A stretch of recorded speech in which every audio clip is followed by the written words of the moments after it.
Boys, welcome back. Today, it is, with the time you're seeing this, it is Saturday, the day before NFL kickoff or NFL Sunday. We already had Thursday. Today's Friday. I haven't seen the Friday games, but Thursday was electric. Let's hope Friday's the same way in Brazil.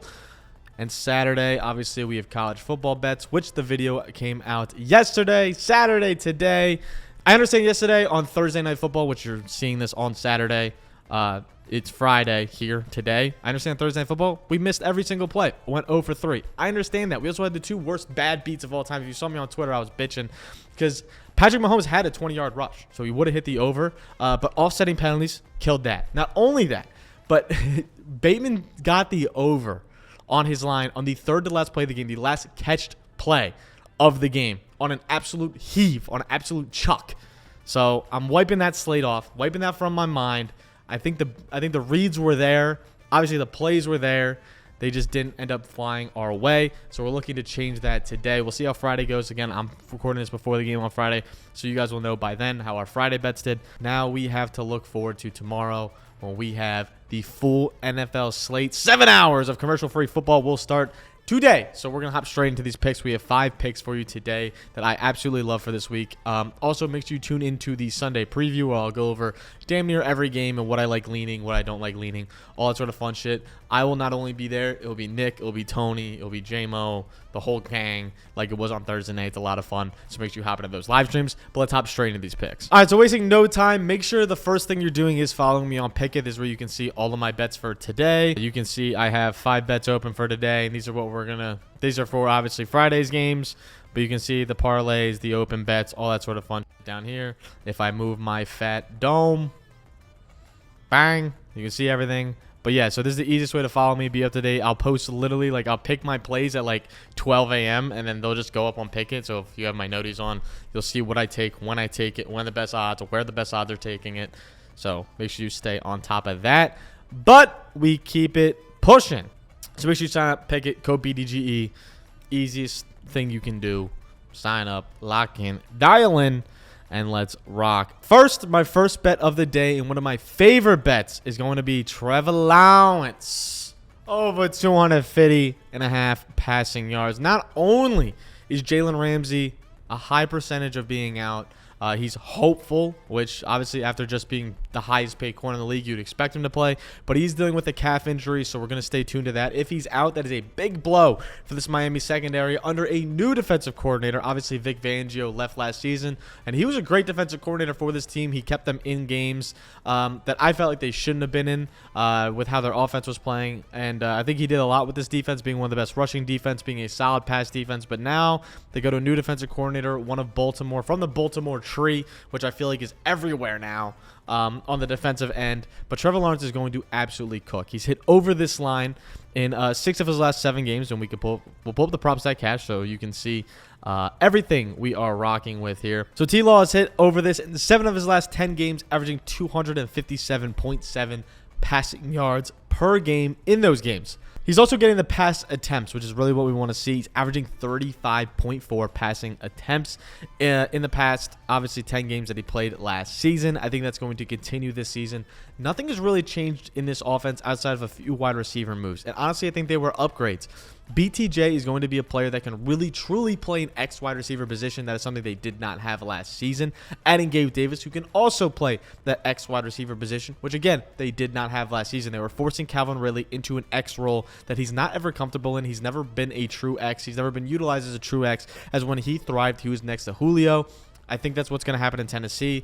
But again, that's not related to Trevor. But I think this overall helps the offense, where now Trevor can spread the offense out a little bit more. They can stretch the field. BTJ is going to be a huge target. And one of the biggest things is Christian Kirk is healthy. That's massive for this team. I think Christian Kirk's going to be a huge X factor in this game. He's one of Trevor's favorite guys to rely on. And I think he can really make a big difference in a game where I think it's going to be high scoring. I think there's going to be a blowout. The over-under of this game is 50.5, so they're expecting a high-scoring game. I'd lean the over 100%. I think it might be even up to 51 by the time you're seeing this. So we will see that. But, again, when he plays elite defenses, you look at this. Cleveland, elite defense. Baltimore, where is it? Elite defense. Pittsburgh, elite defense.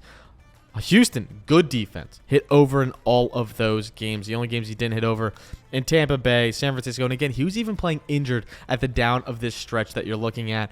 He was dealing with a banged up shoulder. He was dealing with a banged up ankle. He was never really healthy. He just could not stay on the field. So for him to be able to hit over these lines, even when banged up, I absolutely love this line going into season 2. He's been hitting this line consistently for years. I mean, 50% of his last 30 games, and so again, a lot of those were banged up. He hit over this line as well. If we want to dive deeper, go to away games, hitting this 3 of his last 4 as well. Feels great, 5 of 8 of last season. So I feel great about this line.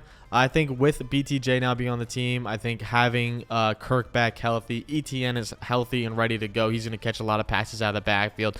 It's supposed to be a high-scoring game. A new defensive coordinator for the Dolphins, so we'll see how that works out.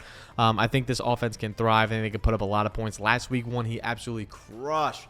I think he's going to do the same thing this season. We're going to keep it pushing, though, going back to underdog as I have my next play, and this might be my favorite play. I've slammed this play damn near everywhere. Oh, we'll keep Trevor in the slip. This play I have slammed damn near everywhere, and I think I'm going to keep doing that. Here it is. Caleb Williams lower.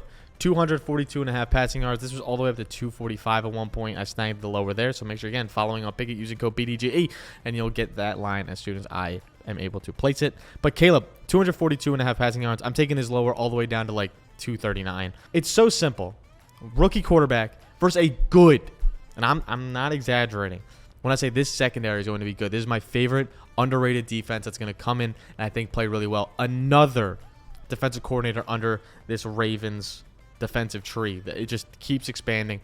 And again, if you don't remember the Ravens defense last year, this is Denard Wilson's defense, right? He's the defensive backs coach last year and one of the past game defensive coordinators for this Ravens defense, and allowed first in points allowed per game at 16.5 last year. There was 6 overall, allowing 301.4 yards per game, and passing defense only allowed 191.9 passing yards per game, 6th in the league, and they led 3rd in interceptions with 18. I think there's going to be a lot of man coverage play with this team. You look at their defense: Chidobe Awuzie, Quandre Diggs, L'Jarius Sneed, Armani Hooker, and Jamal Adams now is added, who's going to be used as a box safety. They're probably not going to use him in pass coverage as much, but he'll be able to cover the tight ends in this offense. Cole Kmet, it's mainly what we're looking at there. And again, he's a rookie quarterback going against a good defensive coordinator in a good scheme in a game where he's playing the Tennessee Titans, which are always a scrappy team, where their offense is going to be better this season than it was last year, adding a ton of pieces to this team. Tyler Boyd, Calvin Ridley, Tajay Spears is still going to be a presence there with Tony Pollard now in the mix. They're going to have a good offense.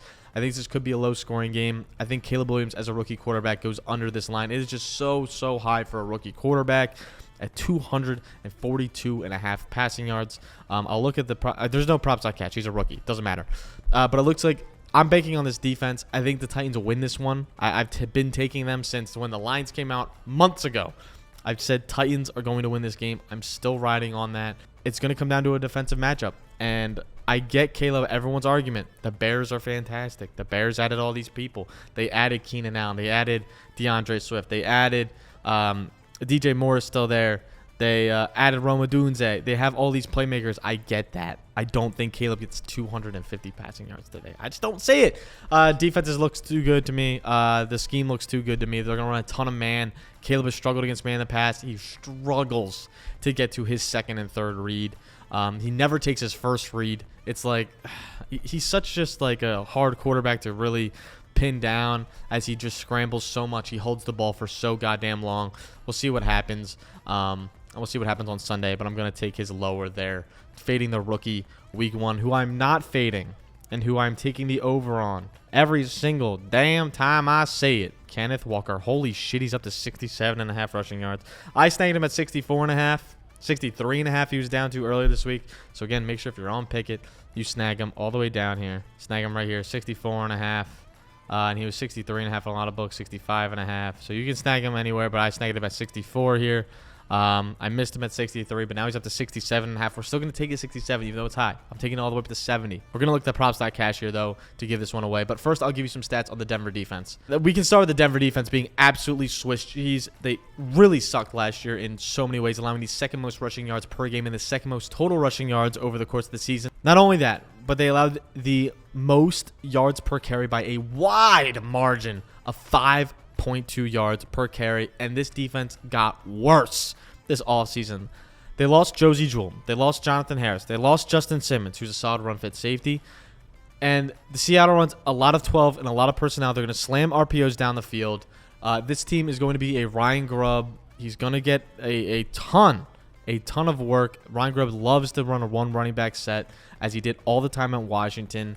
This team is going to come out explosive. This offense is going to explode. And Kenneth Walker, if you do not remember, pre-week 7, before he got his calf injury, which lingered throughout the season, he wasn't ever the same back. He was smashing over this line in 4 of 7 games. Not only that, but he had 64 yards in one of those games, so it would have been 5 of 7 if we go back to the early parts of last year, where he was absolutely smoking these lines. And again, if you can get it at like 65.5 again, which you can in some books, but for now we're just looking at straight underdog. He obviously smashes this line way more often here in the beginning of the season before he was injured, and I think they're going to see more of this when he was getting 17, 18, 17, 19, 26 rushing attempts per game in those games. I think he's going to see a high volume, something like that. Zach Charbonnet does not look good. I think this is going to be a Kenneth Walker show against a bad run defense. I think they're going to win by a good amount, playing a rookie quarterback in his first game. I'm going to easily smash this over here for Kenneth. I think he's an elite running back. He's in my top 5 running backs this season, and I think this is going to be a no-brainer. Again, you look at those rushing yards per game, 30th in the league last year. Rushing attempts, 20th, which I think that number's off by a little bit by the end of the season, but it's just insane. Last in rushing yards per attempt. The sirens are going crazy. They were last in rush yard per attempt, as I said earlier. Defense got worse. Easily smashing the over. Not overthinking this one. We'll keep it pushing. We still have a few more bets to go. So again, as of right now, to recap, we have Trevor Lawrence, Caleb Williams, Kenneth Walker, and we have a free slip for our 4th one. Dak Prescott over half a yard. You get this exclusively when you use code BDGE when you sign up on Underdog. So make sure you're dialing in, signing up on Underdog using code BDG. They'll also match you up to $1,000 when you deposit for the very first time. So make sure you take advantage, sign up on UD, and we lock in, and we get a ton of, there's a ton of promos out, dude. There's a ton of promos when you use code BDG. Like, you get a ton of stuff. We have the Vultures out right now, which are running back protected plays. So if you want to take a running back to score a touchdown and they get vultured last night, like, they counted Xavier Worthy's as a vulture. So if you took a Pacheco touchdown, it got vultured. So it just defaulted. It's like crazy. It's nuts. My next play, we're going to Pittsburgh and Atlanta. We're taking Russell Wilson lower than 203 yards. I think this is an easy lower for me. He might not even play. And if he doesn't play, obviously this is going to turn a 5 slip into a 4 slip. But there's a very, very high chance he does not play. He's dealing with a calf injury. So we will see what happens with that calf injury. And I'm going to be monitoring it. I'll be tweeting about it. So make sure you follow me on Twitter. At Nick Guthrie if you... or at Gut. Doesn't matter. Either of those work. You'll find me either way. But if you want the most up-to-date on my props, on my bets, what I'm doing, and again, if you follow me on Pickett, you'll see everything. You'll see everything. Russell Wilson here. That's a lot higher than line, 203.5. Passing yards, I think we're going to easily slide under this line. Again, only hit this in 7 of 15 games last year. He didn't look good doing it. He looked shaky as fuck last year. Now he's under Arthur Smith offense, which is worse than the Sean Payton offense. Arthur Smith last year, Desmond Ridder hit under this line. He only went over this line in 6 of 17 games. He went under in 11 of 17 games last season. And Russ himself went 7 for 15. The scheme is really tough, and they're playing a very, very hard matchup in Atlanta. Atlanta last season, as you can see at the top right of your screen, 8th in passing yards, 7th in passing attempts. They weren't a good team to pass the ball against. So you think Arthur Smith's going to know that. They're going to come out. They're going to come out. They're going to run the ball. They're going to try to run on this Atlanta defense, which is also not going to probably work. They added Matthew Judon for the pass rush. Grady Jarrett's there. Not a great pass rusher, but he's there. He'll get some pass rush. Not only that, they added, obviously, safety, Justin Simmons. This team is going to be fucking legit in the pass. They just extended A.J. Terrell. This is going to be a very, very good defense. I'm all in on the Falcons' defense this year. I think they're going to be a top 5 defense. And now the revenge tour of Arthur Smith, I don't think is going to matter. Russell Wilson's going to take checkdowns. He's going to take his easy dink and dunks. I think he easily soars under this line. I love it all the way down to 200. I think he easily has like a 170 game, a 130 game. Like, he's not going to pass up on a top 8 passing defense away, mind you. So if we do like away games, he actually hit this in a good amount of away games last year. But against bum teams, Miami bad against the pass. Chicago last year, in the beginning of the year, struggled. Figured it out by the end. Chargers, Detroit last year was literally like the second worst passing defense in the league. He played good defenses. He sucked. I think that's going to be the same story here today. And again, he's dealing with a calf injury as well, so they're going to keep him limited. He might not even play the whole game. Justin Fields might see some snaps. I'm easily slamming this lower. You don't really have to talk me into this one too much. I'm just kind of going off the player here. And my last bet is probably my favorite bet that you can take today.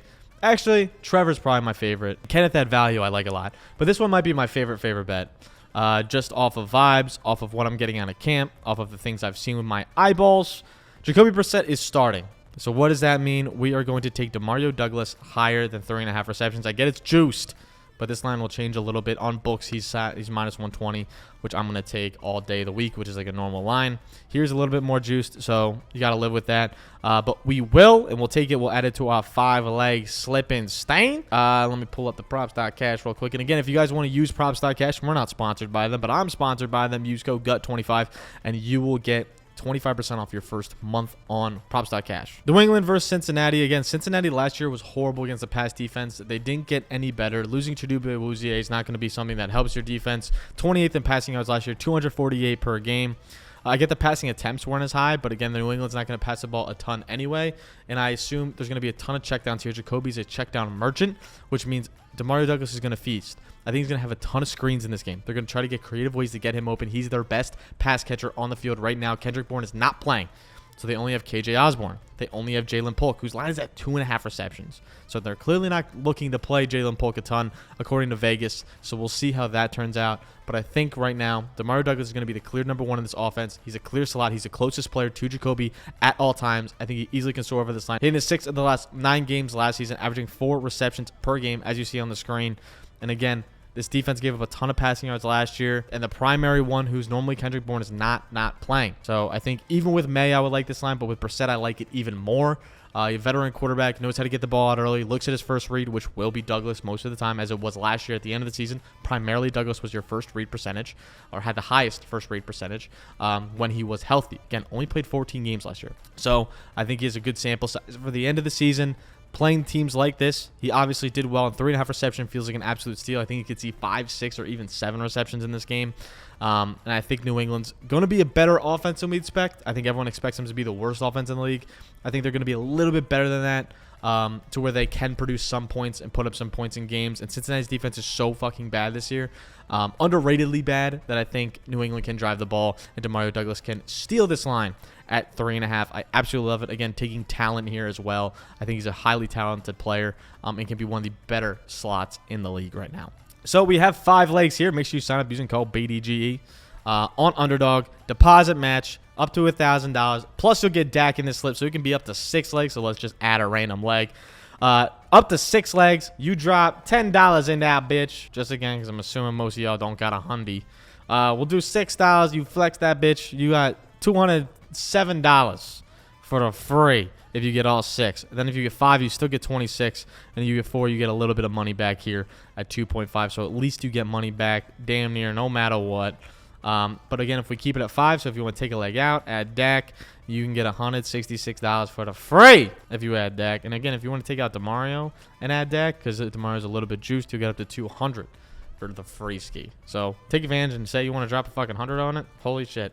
Now we're cooking with 4 fucking grand. That's $200. $100. $2,000. Bang. Lock in. Dial in. Make sure you use code BDG on Pickett as well to make sure you're tracking my bets and tracking all the guys in the office bets. If you want to just hop in parlays that we're in for the fun ski, ride with us, talk about it in Discord, whatnot. Make sure to lock in. Both those links are in the description below, and I'll catch you next time. Peace.